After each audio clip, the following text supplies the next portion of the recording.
Welcome to the 1 to 9 podcast for interesting insights and knowledge from animals and other beings within multidimensional realms.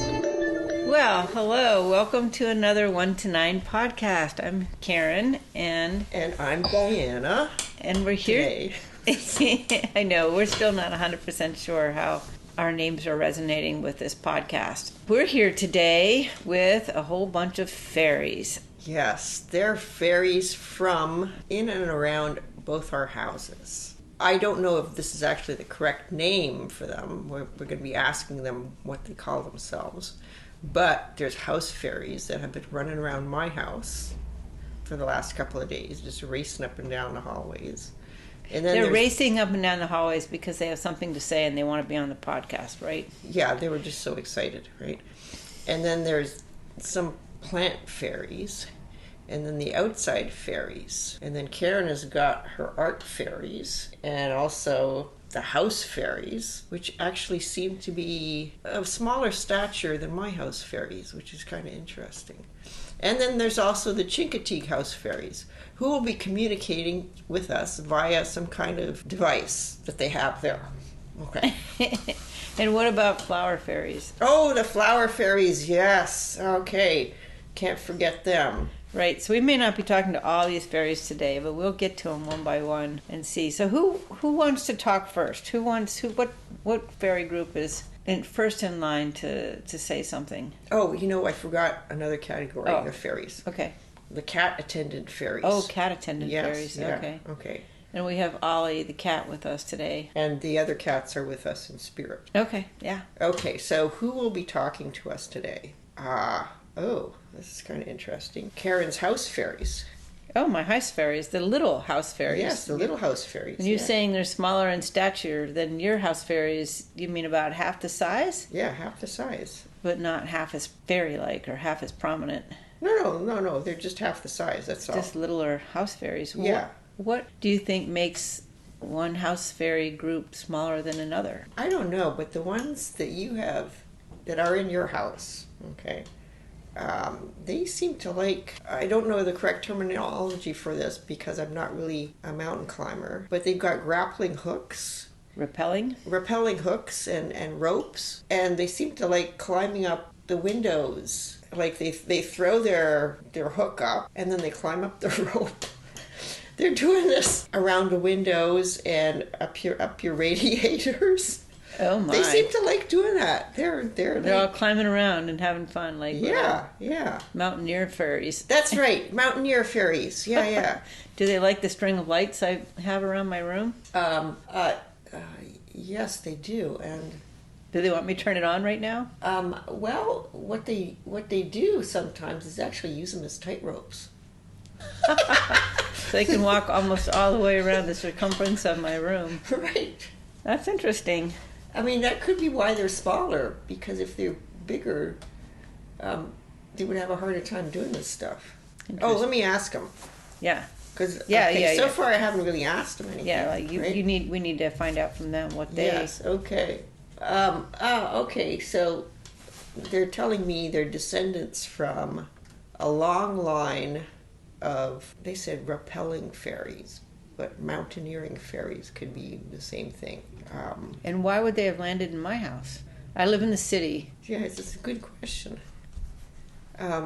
Okay, some of them came down from where you were previously. Because in a former life or from Erie, Pennsylvania? From Erie, Pennsylvania. Oh, they came with me. Yeah. How nice of them. Because they were kind of like outdoors and indoors. That's like my lifestyle, outdoors and indoors. Right. So they came down because they wanted to come with you. And why did they want to come with me? Comfortable being with you, and they figured you need some help. Oh, what kind of help do they give me? Oh, they bring like good energy. And they try to keep things clear, meaning that... Clear and calm and connected, or... Clear in that there's no fuzziness there. This is what they're saying. How many? Fuzziness in terms of energy, right? Uh-huh. Okay, clear energy. How many are there? Oh, let's see. I'd say about 10. Oh, interesting. And they're about 4 inches high? Oh, let's see. Wait. 7 inches, 7 or 8 inches. Yeah, well, 6, 7 inches. And do they live like a family and have more fairies, or are they just the same 10 that have been with me since Erie? I've been in this house, I've been away from Erie for about 40 years, so they've been obviously with me for a very long time. Yes, they have been. And they don't age like we do. Uh-huh. They age very slowly, right? So they're still very young looking, okay? Like me. Right. Wait, that wasn't supposed to be funny. But go ahead. Okay, so theirs is more of a community in terms of, they're saying, it's not really families. So more of a community. Yeah, it's more of a community. And they kind of recruit fairies. Oh. Recruit repelling fairies. So they recruited more over the years, or that's the same 10 I brought with me? Now, I do hate to say this, but some of them have actually Died? passed on, right? Oh, no. Yeah, and so, okay, the 10 that are here now are a little bit more than originally were here. But like I said, some have passed on and they've recruited others. Because sometimes, I don't know, there's just fairies wandering around looking for a home. I could see that. And not that they put out great signs saying, fairies wanted. No, but the fairies that are outside wandering around know that this is a potential home. So can I ask what the fairies need to look like? What do they look like? Do we need to describe the physical appearance? Well, okay, now I see them as little people. Mm-hmm. Okay, others may not see them that way. How would they describe themselves?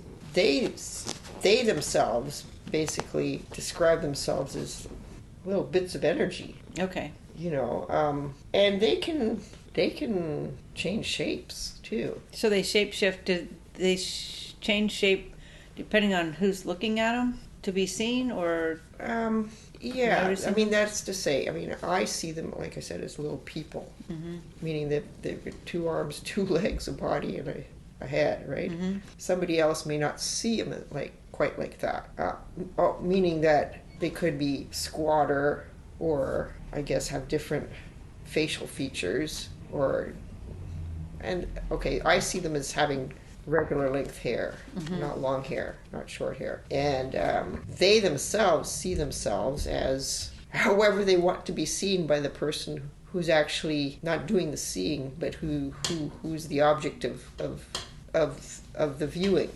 So if I see them as little, like bits of energy, that's fine, because that's kind of how I sense them, as little bits of energy. Right. And because whatever they do, they have these, like for their rappelling, they need ropes, they need hooks, right? Mm-hmm. So those are not little bits of energy. Those you actually can see, or at least I can see. You can see them, right? Right. Oh, it's really quite interesting. So you can see them climbing with the little ropes and stuff. And probably they could see themselves climbing with their ropes and hooks, Yeah. And for some reason they've got buckets too. I don't know why. Why do they have buckets? Oh, they say to carry stuff from one place to another. Their stuff or energy, or no, their stuff. It could be not necessarily liquid. Mm-hmm. Right. Like food, clothing, an extra hat. Yeah.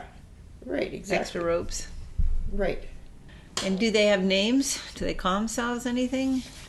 Should I address them as anything in particular? They don't seem to care. Okay, that's fine. Yeah.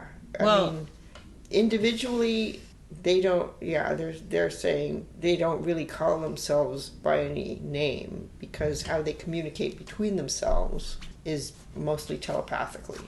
Okay. So they don't need a name. Mm-hmm.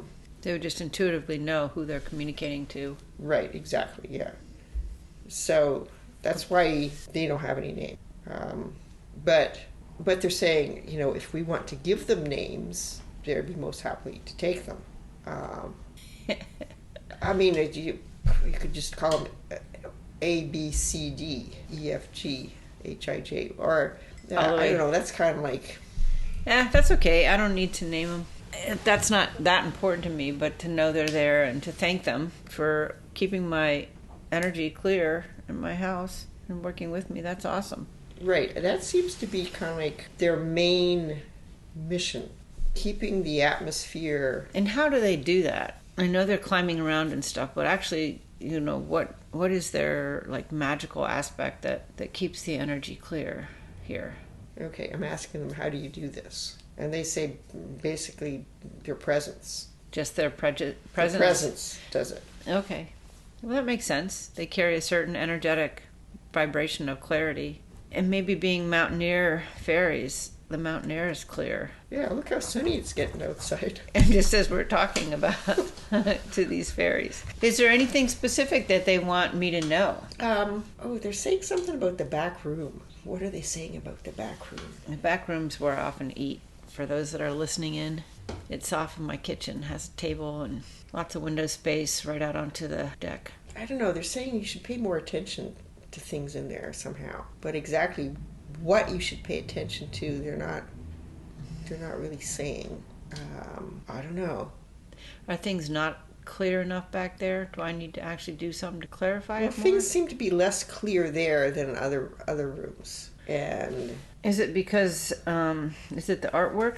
Oh, there's no artwork back there. There is, but not of mine. Oh, I see. Interesting. So I could swap out the artwork with my artwork. Ah. There's other people's artwork back there. Huh. Okay, well, this would mean that somehow the repelling fairies are communicating with my art fairies. Art fairies, right? And yeah, and they're saying, yes, this is true, they do communicate. And they both contribute to making the atmosphere clearer. So it could be that you put some of your artwork in the back room. It would sort of like help to clear the back room, which is what the repelling fairies are talking about. Okay, I can do that. I got plenty of pieces of art. Do they have a preference of paintings or photography? No, they're saying both are possible. Both would do. Okay. You can put in some of each. All right. Very exciting. Very interesting. Yes, it is quite interesting. I had no idea they'd be telling me all this stuff. I had no idea either. The repelling fairies, is there anything else they would like me to know, or could I ask if they're specific to my house, or does each person have their own types of fairies? Well, okay, I think because these came with you from Erie, they were indoor and outdoor ones, right? Mm-hmm. So I think the type of fairy depends upon the activities they like to do. Oh, okay. So because these ones really liked, climbing, mm-hmm. and your house has got really high ceilings, which makes it easier for them mm-hmm. to climb around. That's not to say that yours would be the only house where you'd find repelling fairies. Mm-hmm. No. I think they kind of like choose where they want to live based on those specific conditions. Mm-hmm. Okay? Yeah. So do they have something else they want to say, or can we switch to the art fairies? Okay. They want people to know that they're very likable and they're here to help. All fairies, or just the repelling fairies? Well, they're speaking for themselves, oh, right? Okay. And the fairies that they know. Okay, so just the 10 that are here really want to help. No, man. Also, they're speaking for the art fairies, okay, and the cat attendant fairies. It's not like they're completely isolated, right? Mm-hmm. Because they have contact with fairies that are just wandering around outside too. Mm-hmm. Kind of like the dolphins have, they have contact with fish and whales and other dolphin species. And Right, yeah, exactly. Mm-hmm. Can I ask also, just before we move on to the art fairies, how long have the repelling fairies or fairies in general been around on this earth? Oh my God. Oh, for forever. Forever? Like, have they predated humans? Definitely. Predated other types of human forms? Like the physiotherapy, Atlanteans and the other groups that have been here before? Are they older than the dolphins? Yeah. Really? Yeah. This is what they're telling me, yeah. They're not showing me any evidence why. They just know this. Were they part of an original inhabitants of the earth? Yeah, they're saying, yeah, they could have been. They could have been. They could have been, definitely. Okay, theirs is more an oral culture, right? They don't have any stored records. So everything's just passed down, fairy generation to fairy generation. So they've got legends of going back, the original fairies who had been here since before time began, right? Before time began. Yeah. So they go back before time. And where did they come from? In that etheric existence. Yes. Because did they ever have a physical existence where they were as dense as like humans are now? So no, but they could be. What I mean is, if they wanted to, they did that. Oh, they could have been at any time. Yeah. And is that what we would know more as like gnomes and pixies and trolls and things like that, or is... Yeah, I mean those are all different shapes. Right. Of fairies, So, on to the art fairies, unless they really want to say something else. No, they just want to say thank you for giving them this platform. Oh, thank you for showing up. Thank you for asking to be on it. And now they're back to swinging on their ropes and climbing. If you could see Diana, she's watching them all over the room, having a great time. For those of you who don't know, I'm a painter and a photographer, and basically I'm an artist. I work mostly in the abstract or visionary platforms, and my paintings and my photography have fairies and energies. They're not really my paintings. They're paintings that channeled through me, or photography that's called to me to participate in the creation of, and they have energies of their own and fairies of their own. And the art fairies apparently are very connected to the repelling fairies, and I'm just kind of curious what the art fairies might have to say. Okay, so the art fairies are, the way I see them, they're actually a little bit bigger than the repelling fairies, and they're always sitting in the corners of the frames, but they're really intimately connected with the energy of painting. Does each painting have one fairy or more than one? Nah, it looks like each painting's got like one fairy, and they all know each other, right? Because they can see each other from wherever they are. They're not traveling around like the repelling fairies. They stick with the painting. And were the fairies there when the paintings were being created? No, they're saying that they existed as concepts before the painting. The fairies did. Yeah. So when the paintings were completed, the fairies were completed, or were manifested. Right, they kind of like materialized. They materialized to go with the painting. Yeah, yeah. And do they travel with the painting when it goes to its new home? Definitely. So they're with the painting for the rest of their life? Yes. And what is their role at being with the painting? To kind of protect it. To protect the painting. Yeah, protect the energy of the painting. The energy of the painting. The integrity of it. So, does the integrity of these, can it shift? Can it grow? Can it get more? Can it actually, does the fairy have anything to do with that? Like can an energy, like sometimes when you focus on things, you can amplify the energy of it. And I'm just wondering if having a fairy with the energy of this painting and staring at it longer, or any of these paintings or photography, if they actually shift with the time, shift and become more potent, or if they kind of stay the way they are. Okay, so what they're saying is that they themselves do not do anything to increase or decrease the energy of the paint, but they are there as kind of like intermediaries between the viewers and the painting and its energy. So if somebody's coming around and looking at the painting and really is really getting something from the painting, and by doing so is increasing the painting's energy, then the fairies are able to kind of like stabilize that. It doesn't, the added energy just doesn't dissipate when the viewer walks away. Oh, so they're sort of like there to take that increased magnification of the energy and maintain it. Yeah. Like I said, they're there to protect the paintings. Right. And conversely, if there's somebody who comes around, somebody who's looking at one of these paintings and is thinking, oh, yeah, I don't know, I don't really like it, I don't get any good energy from this. They're not detracting energy, but they're putting negative energy into the painting. So the fairies say they kind of like do something to propel this person away. Oh, nice. Nice. So the paintings would have then, if they were to go to a new home when they're sold. Well, first of all, the fairies would have to agree that this is a good home for the painting. Okay. Otherwise, I don't think that they would let the painting go there. So it's like a steward / representative of the painting, like a salesperson.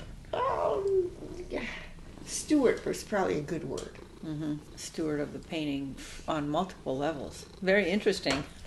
Yeah, isn't it? So I think this is the major reason why they actually stay with them. And they're saying, yes, this is it. Because their mission is to protect. Now, are they on all paintings, or are they on the paintings that I'm working with? I don't know. Not all paintings in my house, but all the paintings that are painted anywhere. Like we had talked earlier about the paintings not necessarily having the right energy in the back room. They're created by other people, not by myself. And I know when these are created, they're like channeled information that it's coming through some energetic divine portal. And so maybe that's part of the attraction for fairies. I really don't know. Yeah. Okay. So they're saying that no, not all paintings have got fairies on them. Only ones that need to be protected. And they need to be protected. Why? Because of the specific energy that's in them. But there's some paintings that are not created with any kind of specific energy in them. Okay, so the intention with what something's created, but also, do these paintings have some purpose in the grand transformation or that's going on in the world right now? And is that why they're here? Or is it just because that was my intention when I was creating them, was to make these consciousness shifts for myself or whoever looked at them? Right. Okay. I think that they're saying it's some of both. Mm-hmm. It's both those things. But the main thing is kind of like the energy in the painting. Mm-hmm. For whatever reason it's there, Mm-hmm. So if someone was to have one of these paintings in their house, the fairy would come along and the energy would be there sharing itself into that house or that home or office or whatever space. Yes. And they're quite willing to relocate, provided that where they're going is where they want to be going. Okay. Although at the moment they really like it here now. My fairy friendly house. Or because they've got the repellers here too, Right.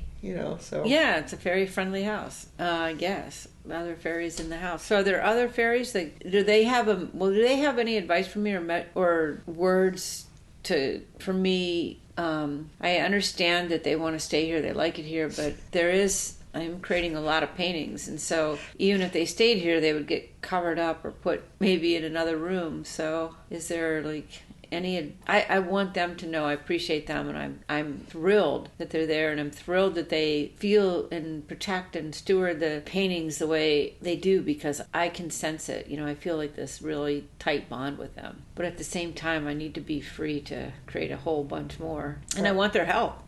Right. Okay. So they're saying when the time is right, they will go. Okay. Is there any other information they have for me? Let's see. With regards to what? Anything at all? Anything at all, or specific to the paintings they're with, or why they're here, why they're with me? Any information at all, I guess. Oh, why they're with you is because you actually created them. You're the one that I understand. Produced the energy. Okay, so but there's got to be something about me that's more specific, because other people might be creating energy too. Like, what's different about my energy? That you have these fairies with the paintings? Yeah. Well, other paintings would have other fairies too. Right, but they said not all do. Oh yeah, no, okay. Because you were creating them for specific purpose, right? Let's see. What are they saying? Sometimes the purposes, sometimes the reasons why people create art aren't necessarily for, I don't want to say the right purposes, but purposes that don't foster like good energy. Mm-hmm. So that's what I'm doing, is fostering good energy through my art Right. creations, and then they recognize that and they come and become stewards. Yes. Is it possible for a bunch of them to show up during the process of creating paintings, or do they really want to wait till I've finished? Okay.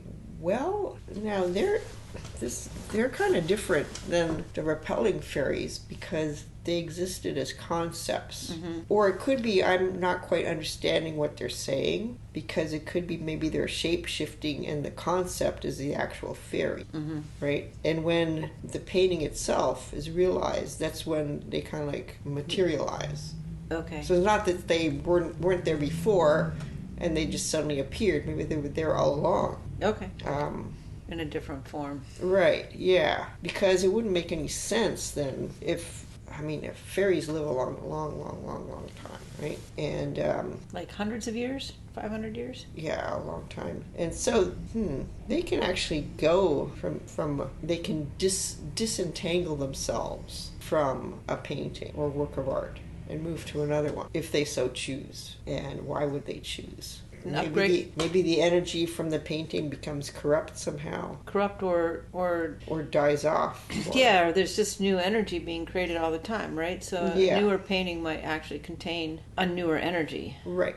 Or a higher vibrational energy. Yeah, higher right? vibrational energy is probably a great way to describe it. Right. Perfect. So it's not like they're specific to one painting. Right? They, like the repelling fairies, have been around for a long time, and they've seen many different energies in paintings. So are there any... Yeah, that's very interesting, isn't it?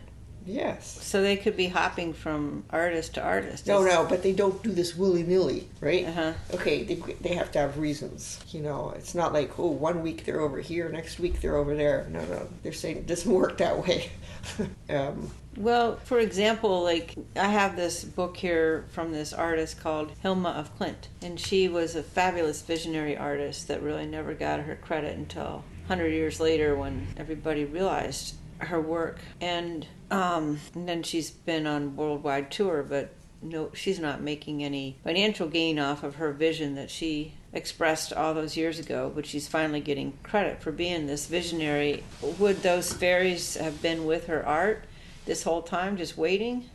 Or have they left those paintings now and they're moved on? Okay, I don't know if I can actually ask them that. Okay. However, the ones that are here are saying that they don't just give up like that. Mm-hmm. So they might stay with painting for hundreds of years. Right. Yeah. Because they see something like we don't see. Mm-hmm. Well, like Starry Night is a very famous Yeah. painting with a fairy for sure, right? Yeah. And that's been there, well, not eons, but quite a while now. Right. But has it been the same fairy? Well, this is like, I don't know, it gets off into another kind of realm. Mm-hmm. Because different paintings have got different energies, that painting, even though it's got a specific energy, right? There's lots of different strands in there, in that it's not all one kind of higher vibrational energy. It's really complex. I was going to say some of it's maybe like negative energy or less, Lower vibrating energy. Yeah, right. But it all the different vibrational energies have not mixed together to form one. They're all kind of like layered. Oh, okay. Interesting. So though the energy concepts that become fairies for those, it seems to me, and well, these ones don't. The ones here in this room. Yeah, they don't have any direct contact with fairies like that, but they're saying, yeah, they're much more complicated. The Starry Night one is much more complicated because and the fairy, there's more than one there. Okay. The fairies there are I don't know, you got to be very careful around them somehow. Well, there's been a lot of people who've looked at those and been in the presence of those paintings, and who knows what energies were going on back then. Oh yeah, when it was created. True. Yeah. That adds to the energy too. Mm-hmm. That's why you need the fairies to protect the paintings. Mm-hmm. Very interesting. Do they have any advice for me going forward? They're saying keep creating. Now, this does not necessarily mean keep painting. They're saying creating. Mm-hmm. Okay, so creating podcasts, creating photography, creating anything. Yeah, I mean creating. It's right. I have no intention. Let them know I have no intention of stopping my creative. Yeah, no, side. They know that. They know that. Awesome. But they just want to emphasize that even though you may feel now that you want them to get new homes, right? They're saying don't worry. So I have a question about the art books and the prints. Do they actually capture the same energy as the paintings, or do the fairies travel with the book as a whole, or in individual pages with art pieces on them? Or when there's a print, are there fairies or are there fairy energies? That's a very good question. Now, they are saying that the pictures in the books are basically captures of energy at a certain point in time. So the energy in the of prints in the book, the energy doesn't change. Right, and that energy is of the painting and of the fairy itself. Yes, it's of the painting and the fairy. And because it doesn't change, it actually doesn't need protection. Okay. There's no, if you're looking at the book, right? The energy there is whole. It's encapsulated, right? It's not, what's the word? It's not organic anymore. Mm-hmm. Okay, it's fixed. So whatever a viewer is thinking cannot change the energy, either positively or negatively. So it's like frozen in time. And then so there's no real live fairy needed to protect the energy of the reproduction, because the energy of the reproduction doesn't change. However, kind of like they've got I don't know what the word for it. There are sort of like copies of the fairies attached to the prints in the books. Mm-hmm. Okay, why copies? Because they just want to make sure that the books are okay. Okay, so each page, each new little picture in the books has its original copy of the fairy that came with that painting. Right. And that's not it's like a piece of that fairy. Right, a piece of energy of that fairy. Right. And that's not necessarily all books or all art books. It's just the ones, like we talked before, that have been created especially with the intention or energy. Right, exactly. And the fairies that are answering, talking to me now, right? They are specifically talking about your books. My books, okay. Yeah. So there's little fragments of the individual fairies on each, attached to each print in the book, and the books are secure, frozen in time with their energy, so they can't be tainted or enhanced. But the paintings, on the other hand, have live fairies and can be their energies can be amplified. Yeah, their energies can be increased or also decreased, but their fairies are there to make sure that doesn't happen. That the decrease doesn't happen, right. But they will allow for and facilitate the amplification. Yes. Very interesting. Yeah. Well, and also part of what they want to see is actually if there's a greater distribution of the print books, they actually see that even though people are not viewing the the original paintings, they do see an increase in energy if the response to the print books is positive. Mm-hmm. So they're telling me that. Oh. So there is a connection, right? So the more distribution of a print, the more energy amplification is there is of the original painting. Yes, possibly, right? If it's So basically, if you own the painting and it's got good energy and the fairies with it, and somebody sells a book with 1 million copies, that painting automatically becomes more energetically valuable. Okay, if you want to put it that way, but you can also think of it as the energy is now of a greater frequency. Right. So, yes, a greater frequency. So if you owned that painting, you might actually, and it was hanging on your wall, you might actually come in and notice that you get more energy out of that painting. Right. Yes. And it's helped, when you get positive energy out of that painting. That kind of like transfers itself to you and everything around the painting, too. Right, exactly. So it's basically, a live energy force. Right. That's kind of cool. It is kind of cool, but it speaks to the one of the reasons to acquire original art. That is very true. Versus prints. Yes. Yeah. Maybe versus nothing at all.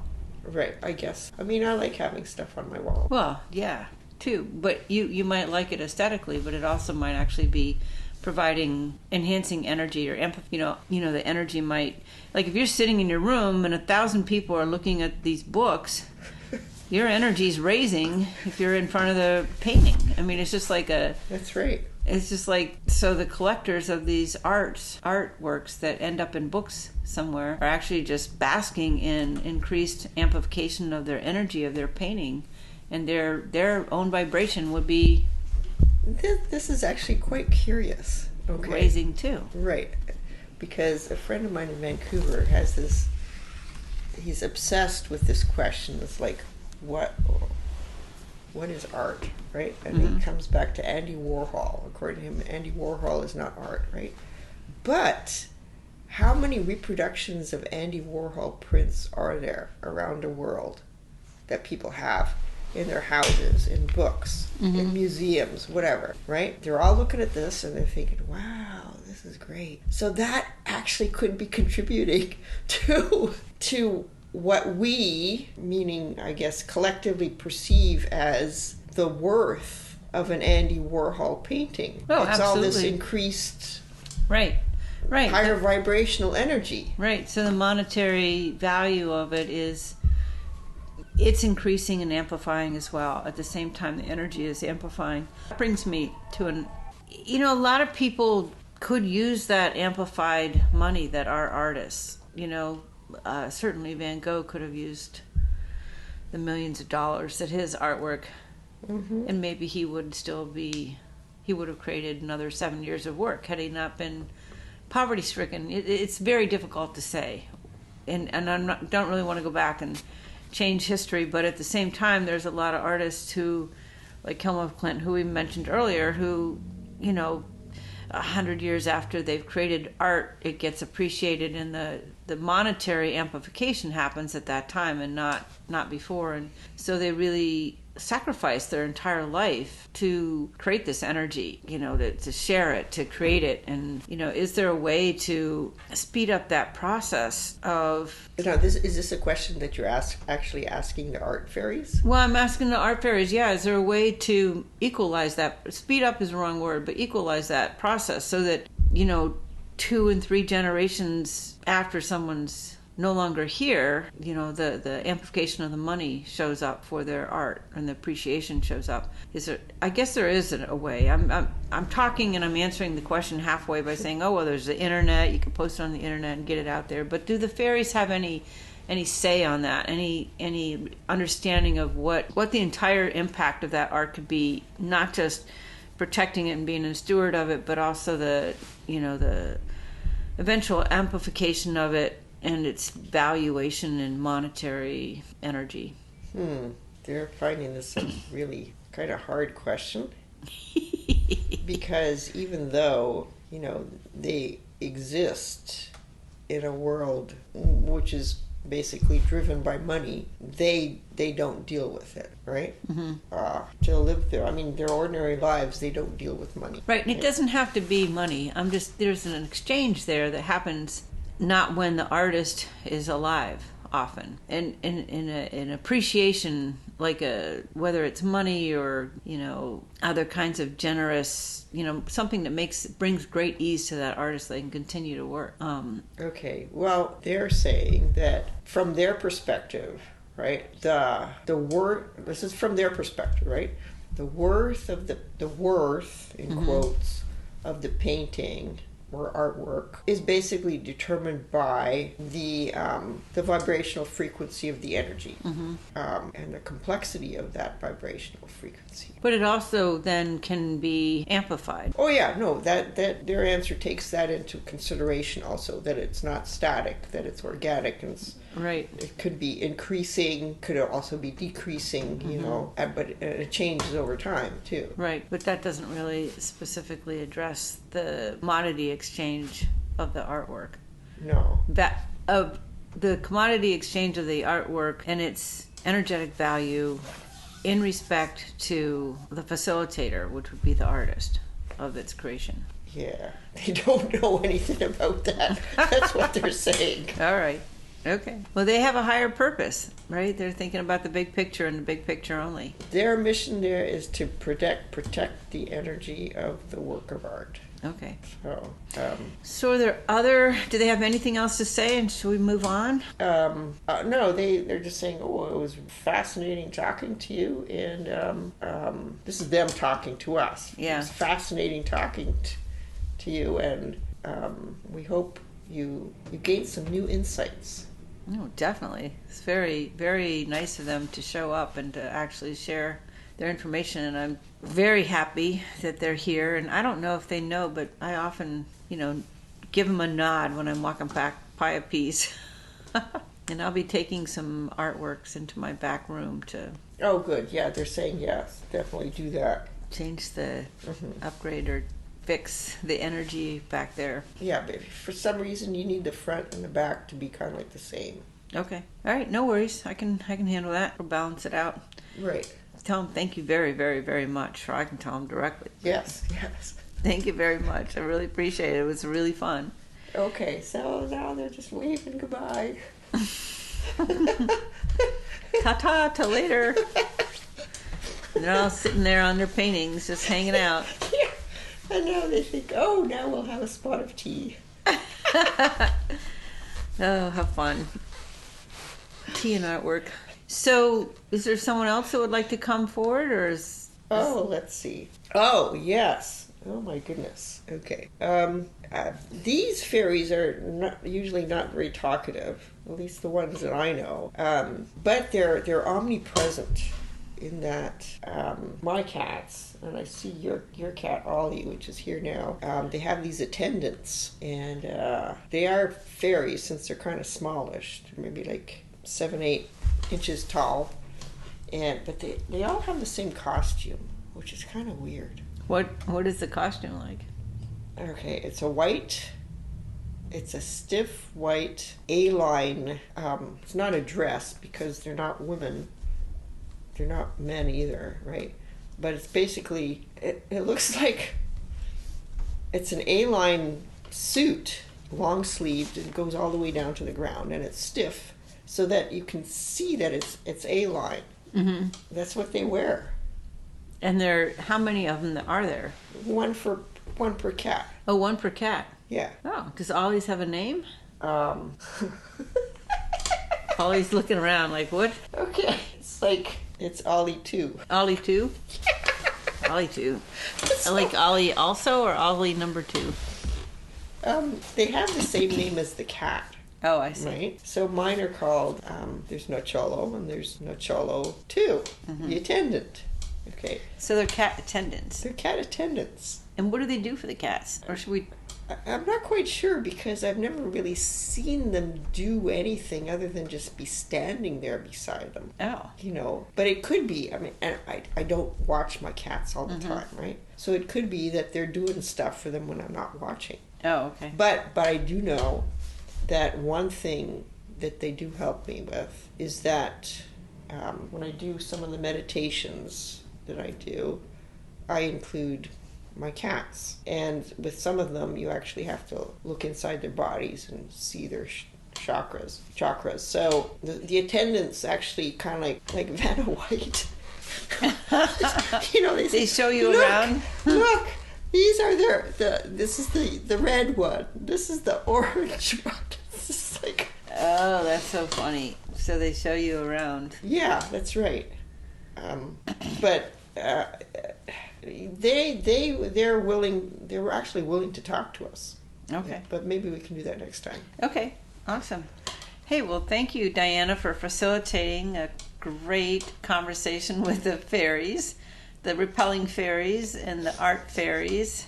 Who would have thought, right? Who would have thought? Who would have thought? Exactly.